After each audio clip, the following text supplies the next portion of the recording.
Hey, I'm Sam Anderson. I'm a staff writer for the New York Times Magazine. I live up in the Hudson Valley, north of New York City, with my family and my two very hairy dogs, Walnut and Pistachio. I'm really lucky I get to follow my interests, and that means that I have written a good amount over the years about animals. I've written essays about the last two northern white rhinos in Kenya. I've written about why we watch animal videos online. So the magazine does an annual Voyages issue. It's devoted to travel, and we always get these spectacular photo essays from places all over the world. And this year was a little different than usual. We decided to focus on animal voyages. We asked some photographers for kind of dream trips that they'd always wanted to take that involved animals. 6 photographers got sent all over the world. They went to Iceland, South Korea, French Guiana, Bolivia, Ghana, and to some zoos in the United States. And because I love animals, I was roped into helping design the issue. I'll be reading the introduction that I wrote for the issue, which is about why we take animal voyages. And if you're listening to this, go find an animal to pet. I have a ridiculous dog named Walnut. He is as domesticated as a beast can be. A purebred, long-haired, miniature dachshund with fur so thick it feels rich and creamy, like pudding. His tail is a huge, spreading, golden fan, a clutch of sunbeams. He looks less like a dog than like a tropical fish. People see him and gasp.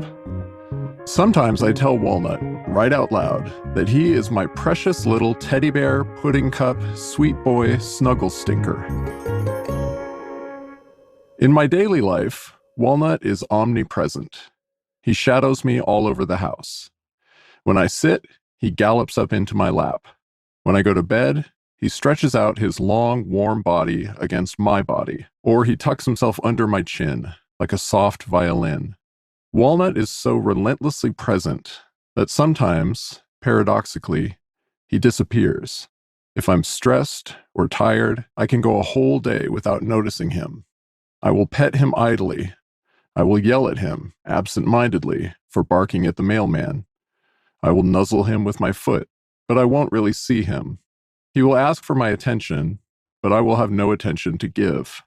Humans are notorious for this, for our ability to become blind to our surroundings, even a fluffy little jewel of a mammal like Walnut.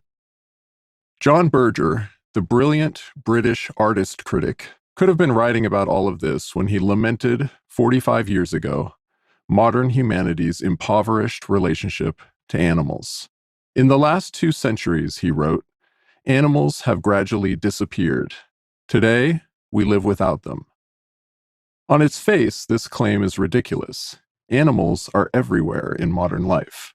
More of us own pets than at any other time in human history. We can drive to zoos, cat cafes, national parks, wildlife sanctuaries. We can lie in bed and share viral TikToks of buffaloes grunting, puppies howling, parrots taunting hungry cats. We can watch live feeds on our tiny phones of eagles incubating eggs, or drone footage of polar bears hunting seals on 50-foot IMAX screens. But Berger would argue that these things are all just symptoms of our lost intimacy with animals. None of them represent meaningful, old-fashioned contact. Since the primordial beginnings of our species, he writes, animals have been integral to human life. Animals constituted the first circle of what surrounded man, according to Berger. He goes on, perhaps that already suggests too great a distance. They were with man at the center of his world. Animals were not only predators and prey, they were myths, symbols, companions, peers, teachers, guides. The patterns of their movement defined the edges of the human world. Their shapes defined the stars. They made human life possible.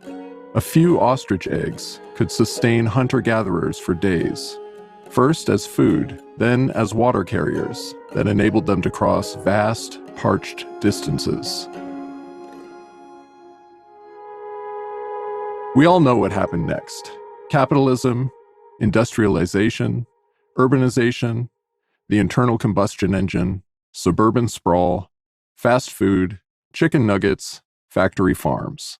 Animals, our sharp, loud, restless, dangerous, inconvenient planetary roommates, were pushed to the margins.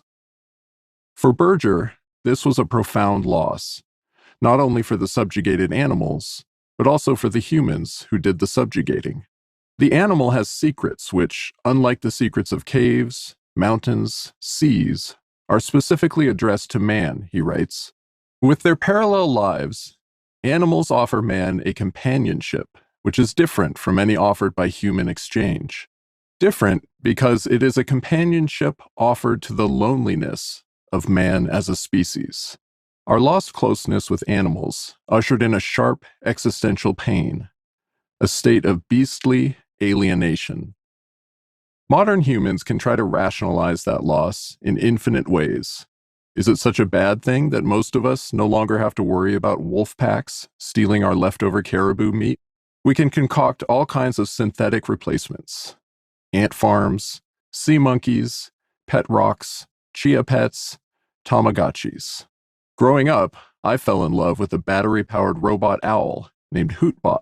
We can sit at home with our pets in our laps, clicking on animal videos, laughing and crying, and forwarding them to our friends. But none of these will fill the creaturely hole at the center of human life. They're not even close to the same shape. We will continue to feel that loss, to yearn for those parallel lives, for the ancient strangeness of animal familiarity. If necessary, we will search the world for it. And so, sometimes, we head out on an animal voyage. We take ourselves off to a place that is still wild, or where wildness has been carefully curated, or simulated, or reintroduced. We can visit squirrel monkeys, for instance, at an abandoned penal colony in French Guiana. We can watch strange, hairy horses galloping around near Icelandic volcanoes. We can climb up into the lush tree canopies of Ghana to stare at the rosy bee-eaters.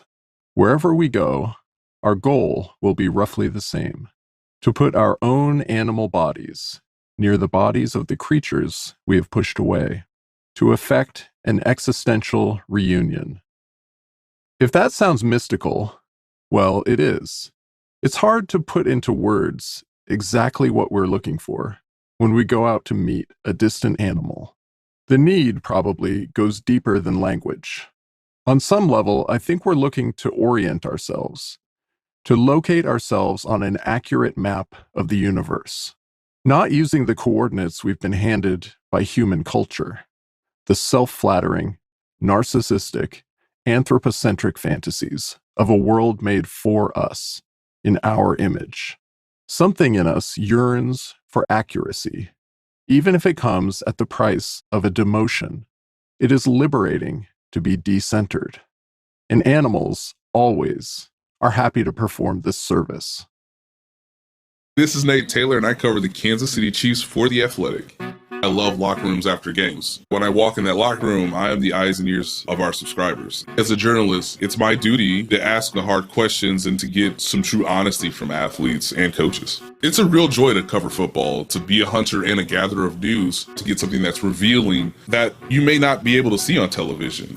I'm from Kansas City, so I've watched this team my entire life, not knowing that this was going to be my job. There are hundreds of my colleagues who care just as deeply about their teams and give our subscribers those details that they could not have gotten anywhere else. You can personalize The Athletic, so the teams, leagues, and writers that you care about most are right there when you open it up. The Athletic is now included, along with everything the New York Times has to offer, when you subscribe to New York Times All Access. You can find out more about subscribing to The Athletic and New York Times All Access at nytimes.com/athletic. I love Wordle. An animal voyage is special because it requires us to make many journeys all at once. To really connect with another creature, you have to cross multiple kinds of distance: physical, spiritual, temporal. You have to leave our daily sense of clock time and reach into something like evolutionary time. You have to stare across vast chasms of consciousness. Look into the eye of a bison, a marlin, a parrot, an iguana. What is the gulf between your mind and theirs? That space can't be measured in miles or light years or any other unit we can name. It will probably never be definitively crossed.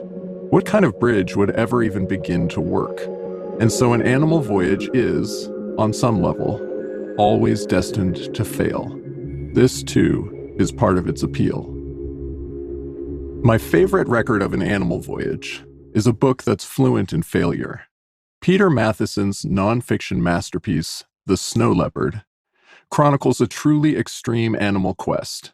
In 1973, Matheson spent 2 months trekking into the Himalayas with his biologist friend, George Schaller. They were hoping to glimpse one of the world's most impressive and elusive animals, a powerful cat so rare that Schaller knew of only one Westerner, aside from himself, who had seen one in the past quarter century. According to Matheson, the snow leopard is a near-mythic beast that has the power to watch its watchers while remaining nearly invisible. One can stare straight at it from yards away, he writes, and fail to see it. Matheson's journey is brutal, dangerous, and disorienting, emotionally and physically exhausting. He hikes along perilous ledges. His guides suffer bouts of snow blindness. Matheson weathers freezing temperatures in a tent so small he can't even sit up. All along, he has much more on his mind than wildlife. Early in the book, we learn that Matheson's wife has recently died of cancer, and that he has left his young son at home to make this pilgrimage. He later told an interviewer that he drafted the book by hand, on the trek itself, day by day, as a Zen practice of close observation. Matheson and his wife were both serious students of Buddhism. This gives the writing a strange, elevated, living quality that few books ever approach. Matheson was a devoted environmentalist, prone to raging at human excesses, and his voyage begins in a fallen world, a region already devastated by overpopulation and pollution, where animals that used to be common, elephants, tigers, rhinos, cheetahs, have all been driven away. We have outsmarted ourselves like greedy monkeys, and now we are full of dread, he writes. He climbs higher and higher, away from civilization, toward an ancient Tibetan sacred site known as Crystal Mountain. Along the way, he sits and meditates. He stops at Buddhist shrines. He is overwhelmed by feelings. As the altitude rises, Matheson's style burns itself down to stark poetry. There is no wisp of cloud, he writes. Clear, clear, clear, clear. He begins to merge with the landscape. As he puts it, I grow into these mountains like a moss. And he detaches from linear time, writing, simultaneously I am myself, the child I was, the old man I will be. He has visions, hallucinatory epiphanies. Sometimes when I meditate, he writes, the big rocks dance. On his voyage, Matheson encounters all kinds of animals: yaks, goats, lizards, frogs, roosters, horses. He sees a lone red panda and many clusters of blue sheep, and even a pack of wolves. In a tiny village, he is attacked by a dog. He beats it off with a stick. But where is the snow leopard? Nowhere and everywhere. Up near Crystal Mountain, as time stretches toward eternity, Matheson sees tantalizing traces of the great creature: scat, scratch marks. The blue sheep huddle nervously, suggesting the presence of an apex predator. Matheson speaks with a llama who claims to see snow leopards frequently. He finds snow leopard paw prints, fresh as petals, on the trail. He strains his attention so hard that it inflects everything around him. It is wonderful, he writes, how the presence of this creature draws the whole landscape to a point. from the glint of light on the old horns of a sheep to the ring of a pebble on the frozen ground. Toward the end of his trip, Matheson finds that a leopard has made its scrape right in my boot print, as if in sign that I am not to leave. And yet he has to leave. Down below, his life waits for him. The great perfect shock of the snow leopard, and stop listening if you need to because here comes a spoiler, is that Matheson never actually sees a snow leopard. The animal in the book's title, the whole reason for the journey, refuses to put itself on display. This failure becomes a powerful lesson in loss, a chance to meditate on the tangled nature of visibility and invisibility. If the snow leopard should manifest itself, then I am ready to see the snow leopard, Matheson writes. If not, then somehow, and I don't understand this instinct, even now, I am not ready to perceive it, in the same way that I am not ready to resolve my koan. And in the not seeing, I am content. I think I must be disappointed, having come so far, and yet I do not feel that way. I am disappointed, and also, I am not disappointed. That the snow leopard is, that it is here, that its frosty eyes watch us from the mountain. That is enough. Even Schaller, the hardened scientist, summons a bit of poetry. You know something, he says to Matheson. We've seen so much. Maybe it's better if there are some things that we don't see. Today, nearly 50 years later, if you are so inclined, you can go see a snow leopard at the zoo. According to the Snow Leopard Conservancy, approximately 600 of them live at accredited zoos worldwide. Biologically, it is the same animal that Matheson was seeking, and yet it's hard to imagine a more different kind of encounter, or one that Matheson, with his cynical tendencies, might have been less interested in. I long to see the snow leopard, he wrote, yet to glimpse it by camera flash, at night, crouched on a bait, is not to see it. John Berger, too, was dismissive of zoos. They were, for him, the apex of our alienation. He wrote, "You are looking at something that has been rendered absolutely marginal, and all the concentration you can muster will never be enough to centralize it." Zoo animals, according to Berger, represented the living monument to their own disappearance. And it's true that there is something uncanny about seeing a snow leopard sprawled behind glass, in an artificial habitat, in full view of families pushing strollers. But in a world where mass extinction is advancing exponentially, where the snow leopard's natural habitat is being thawed and polluted, in a world like that, where else are these animals supposed to survive? And how else are we supposed to see them?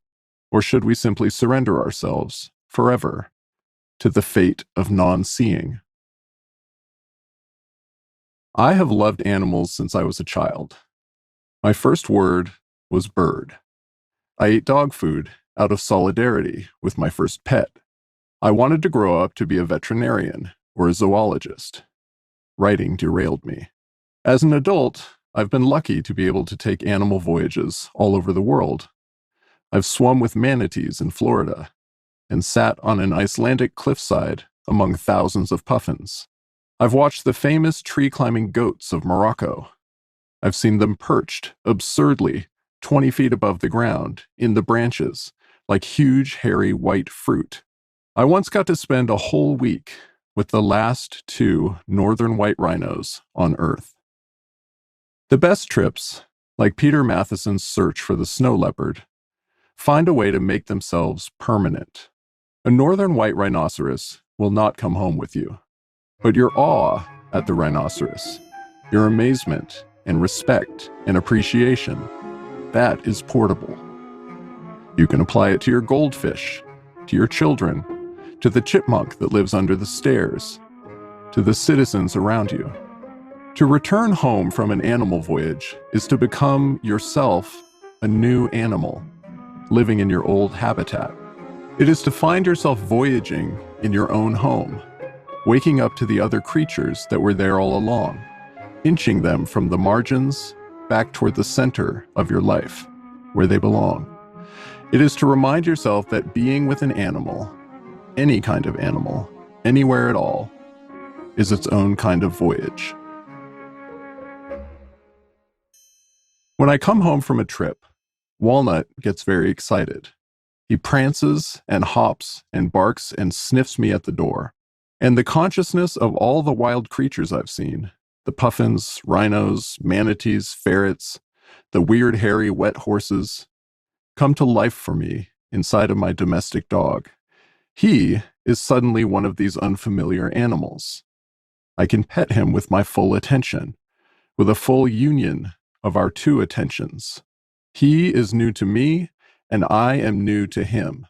We are new again together. Even when he is horrible. The most annoying thing Walnut does, even worse than barking at the mailman, is the ritual of his evening drink. Every night, when I'm settled in bed, when I'm on the brink of sleep, Walnut will suddenly get very thirsty. If I go to bed at 10:30, Walnut will get thirsty at 11. If I go to bed at midnight, he'll wake me up at 1. I've found that the only way I cannot be mad about this is to treat this ritual as its own special kind of voyage, to try to experience it as if for the first time. If I'm open to it, my upstairs hallway contains an astonishing amount of life. The evening drink goes something like this. First, Walnut will stand on the edge of the bed, in a muscular, stout little stance, and he will wave his big, ridiculous fantail in my face, creating enough of a breeze that I can't ignore it. I will roll over and try to go back to sleep, but he won't let me. He'll stamp his hairy front paws and wag harder, then add expressive noises from his snout, half whine, half breath, hardly audible except to me. And so I give up. I sit up and pivot and plant my feet on the floor. I'm hardly even awake yet, and I make a little basket of my arms, like a running back preparing to take a handoff. And Walnut pops his body right into that pocket, entrusting the long length of his vulnerable spine, a hazard of the dachshund breed, to the stretch of my right arm. And then he hangs his furry front legs over my left. From this point on, we function as a unit, a fusion of man and dog. As I lift my weight from the bed, Walnut does a little hop, just to help me with gravity, and we set off down the narrow hall. We are Odysseus on the wine-dark sea. Walnut is Odysseus. I am the ship. All of evolution, all of the births and deaths since caveman times, since wolf times, that produced my ancestors and his, all the firelight and sneak attacks and tenderly offered scraps of meat, the cages and houses, the secret stretchy coils of German DNA. It has all come, finally, to this. A fully grown, exhausted human man. A tiny, panting, goofy, harmless dog, walking down the hall together. Even in the dark, Walnut will tilt his snout up at me, throw me a deep, happy look from his big black eyes. I can feel this happening, even when I can't see it. And he will snuffle the air until I say nice words to him. Okay, you fuzzy stinker, let's go get your evening drink. And then, always, I will lower my face, and he will lick my nose. And his breath is so bad, his fetid snout wind, it smells like a scoop of the primordial soup. It is not good in any way, and yet I love it. Walnut and I move down the hall together, step by bipedal step. 1, 2, 3, 4, tired man and thirsty friend, and together we pass the wildlife of the hallway, a moth, a spider on the ceiling, both of which my children will yell at me later to move outside. And of course, each of these creatures could be its own voyage, its own portal to millions of years of history. But we can't stop to study them now. We are passing my son's room. We can hear him murmuring words to his friends in a voice that sounds disturbingly like my own voice. Deep sound waves rumbling over deep mammalian chords. And now we are passing my daughter's room, my sweet, nearly grown-up girl, who was so tiny when we brought Walnut home as a golden puppy, but now she's moving off to college. In her room, she has a hamster she calls Acorn, another consciousness, another portal to millions of years, to ancient ancestors in China, nighttime scampering over deserts. But we move on. Behind us in the hallway comes a sudden galumphing. It is yet another animal, our other dog, Pistachio. He's getting up to see what's happening. He was sleeping too, but now he's following us. Pistachio is the opposite of Walnut, a huge mutt we adopted from a shelter, a gangly, scraggly garbage muppet. His body welded together out of old mops and sandpaper, with legs like stilts, and an enormous block head, and a tail so long that when he whips it in joy, constantly, he beats himself in the face. Pistachio unfolds himself from his sleepy curl, stands, trots, huffs, and stares after us with big, human eyes. Walnut ignores him, because with every step, he is sniffing the dark air ahead of us, like a car probing a night road with headlights. And he knows we are approaching his water dish now. He knows I am about to bend my body in half to set his 4 paws simultaneously down on the floor. He knows that he will slap the cool water with his tongue for 15 seconds before I pick him up again and we journey back down the hall.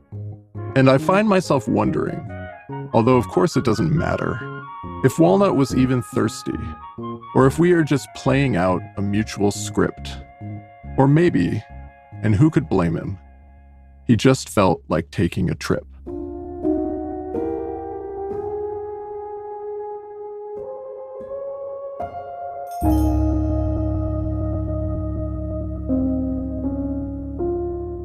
This was written and narrated by Sam Anderson. To listen to more stories from the New York Times, The New Yorker, Vanity Fair, The Atlantic, and other publications on your smartphone, download Audm on the App Store or the Play Store. Visit Audm, that's AUDM.com for more details.